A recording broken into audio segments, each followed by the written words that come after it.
दुनिया के बीच मैं जी रहा हूँ, उस दुनिया में आगे भागते रहने के अलावा मेरे पास अन्य कोई विकल्प ही नहीं है। और इस भगदड़ ने मुझे इस कदर थका दिया है कि जीवन में मुझे कोई रस ही नहीं रहा। क्या करूँ? प्रथमेश, रोजमर्रा के विचरण में हाईवे पर हमें एक दृश्य प्राय निश्चित रूप से देखने मिलता है। हाईवे के कोने पर स्थित स्कूल मकान अथवा झोपड़ी के पास बैठे कुत्ते की नज़र जहाँ तीव्र गति से दौड़ रही कार पर गिरती है, वहाँ वह कुत्ता उस कार के पीछे भागे बिना नहीं रहता। चाहे कितने ही तेज गति से कुत्ता गाड़ी के पीछे भागता है, कुत्ता गाड़ी तक पहुँच नहीं सकता, और शायद पहुँच भी जाता है तो भी कुत्ते को उस गाड़ी में बैठने नहीं मिलता। हाँफते हाँफते कुत्ता वापस स्थान लौट आता है और पुनः रास्ते पर दृष्टि केंद्रित करता रहता है, कब गाड़ी निकले और कब उसके पीछे मैं भागूं। मुझे ऐसा लगता है कि तुम्हें भी शायद इस कुत्ते का ही असर हुआ है, वरना तुम्हारी ये स्थिति कतई न होती। कुत्ते के पागलपन को तो माफ़ किया जा सकता है क्योंकि उसके पास विवेक नहीं होता, लेकिन तुम तो इंसान हो ना। तुम्हारे पास अच्छे बुरे को समझ सके ऐसा विवेक न हो, ये मानने के लिए मैं तैयार नहीं हूँ। और इसके बावजूद तुम मुझे ये लिखते हो कि आगे भागते रहने के अलावा मेरे पास अन्य कोई विकल्प ही नहीं है। कारण? क्या तुम्हारे पीछे कोई गुंडा पड़ गया है? क्या तुम्हारे पीछे कोई अल्सेशियन या डोबरमैन कुत्ता पड़ गया है? क्या तुम्हारे पीछे कोई खूनी पड़ गया है? नहीं, तुम स्वयं अपनी स्वेच्छा से भाग रहे हो क्योंकि तुम्हें पीछे नहीं रह जाना है, तुम्हें दूसरों से आगे निकल जाना है। एक सनातन सत्य को तुम हमेशा याद रखना कि तुलना और स्पर्धा मानसिक स्वस्थता को अखंडित किए बिना नहीं रहते। कुत्ते को तेज गति से भागते देखकर किसी गधे ने अपनी गति तेज नहीं की। आसमान में उड़ रही चील की तेज गति देखकर किसी चिड़िया को डिप्रेशन नहीं हुआ। नारियल की ऊंचाई को न पहुंच सकने वाले किसी भी गुलाब के पौधे को आत्महत्या करने का विचार नहीं आया, लेकिन पूरी मनुष्य जाति को न जाने क्या हो गया। हर पल वह अपनी तुलना दूसरों के साथ करती रहती है, और उसमें भी आश्चर्यजनक विडंबना ये कि 50 लाख का आसामी अपनी तुलना 40 लाख वाले के साथ नहीं करता, बल्कि 1 करोड़ वाले के साथ करता है। द्वितीय क्रमांक से उत्तीर्ण होने वाला विद्यार्थी अपनी तुलना 5वें क्रमांक से उत्तीर्ण होने वाले विद्यार्थी के साथ नहीं कर रहा, बल्कि प्रथम क्रमांक से उत्तीर्ण होने वाले विद्यार्थी के साथ कर रहा है। तुम शायद पूछोगे कि तुलना तो हमेशा हमसे आगे ही हो, उनके साथ ही करनी चाहिए ना। हीन के साथ की जाने वाली स्वयं की तुलना तो स्वयं को हमेशा के लिए हीन ही रख देती है ना। यदि मुझे सबल बनना है तो स्वयं की तुलना मुझे सबल के साथ ही करनी चाहिए ना।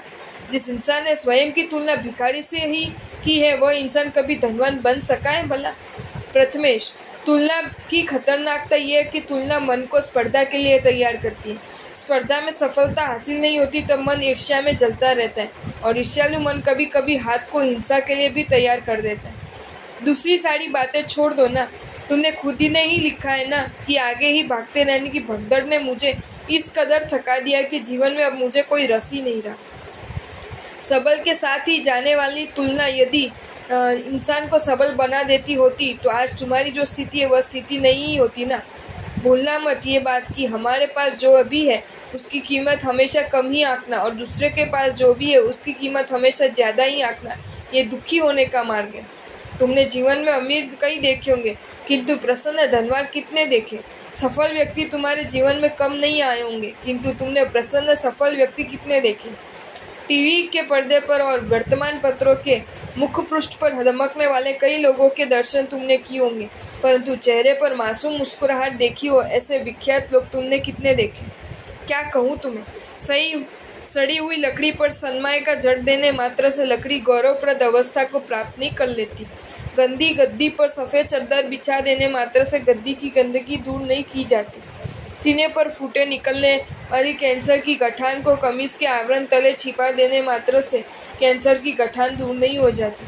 बस इसी तर्ज पर दम के सहारे चेहरे को स्मित युक्त रखने मात्र से जीवन रसपूर्ण और मन प्रसन्नतापूर्ण नहीं बन जाता। तुम यदि अपने जीवन को रसपूर्ण बनाए रखने चाहते हो तो सर्वप्रथम तुम्हें तय कर लेना होगा कि तुम खड़े रहना चाहते हो या फिर तुम्हें दौड़ते ही रहना है। तुम्हें पूर्ण विराम पसंद आता है या फिर अल्प विराम ही तुम्हारे जीवन की पसंद है? तो शांति रूप राम की केवल पूजा ही करना चाहते हो या फिर दोस्ती भी उसके साथ ही करना चाहते हो? याद रखना, खाते खाते भोगते रहने में किसी श्वान को कभी सफलता मिली होगी। हाफे बिना तेज गति से भागते रहने में किसी दौड़वीर को कभी सफलता मिली होगी। घृणा का दान करने के बाद भी प्रेम प्राप्त करने में किसी पुण्यवान को कभी सफलता मिली होगी। परंतु स्पर्धा, ईर्ष्या और महत्वाकांक्षा का शिकार बनकर पदार्थ, पैसा और प्रसिद्धि के पीछे भागते रहने वाले एक भी व्यक्ति को कभी भी शांति, मस्ती अथवा प्रसन्नता का एहसास नहीं हुआ। प्रथमेश, लग्जरी बस का इंतजार करने में सादी बस को छोड़ देने वाले के भाग्य में रिक्शा में सफर करने का दुर्भाग्य ही पल्ले पड़ता है। तो खुद के पास जो नहीं है वह प्राप्त कर लेने की हड़बड़ी में खुद के पास जो है उसकी उपेक्षा करते रहने वाले के भाग्य में कभी कभी जो है वह भी गवा देने का दुर्भाग्य पल्ले पड़कर रहता है। तुम जीवन को रसपूर्ण और मन को प्रसन्नतापूर्ण रखना चाहते हो ना? एक काम करो, आवश्यकता और महत्वाकांक्षा के बीच जो भेद है उसे समझ लेने में तुम्हारी बुद्धि को जुटा दो। आवश्यकता ये एक ऐसी कटोरी है कि जिसे हाथ में पकड़ते ही उसका तल दिखने लगता है, जबकि महत्वाकांक्षा ये ऐसी पतीली है कि जिसका तल है ही नहीं। तुम कटोरी को पसंद कर लो, मैं तुम्हें विश्वास दिलाऊं कि तुम प्रसन्नता के आसमान में उड़ने लगोगे। अगर आपको ये वीडियो अच्छा लगा हो तो इस वीडियो को लाइक करें और मेरी channel Jain facts and stories को सब्सक्राइब करें। धन्यवाद।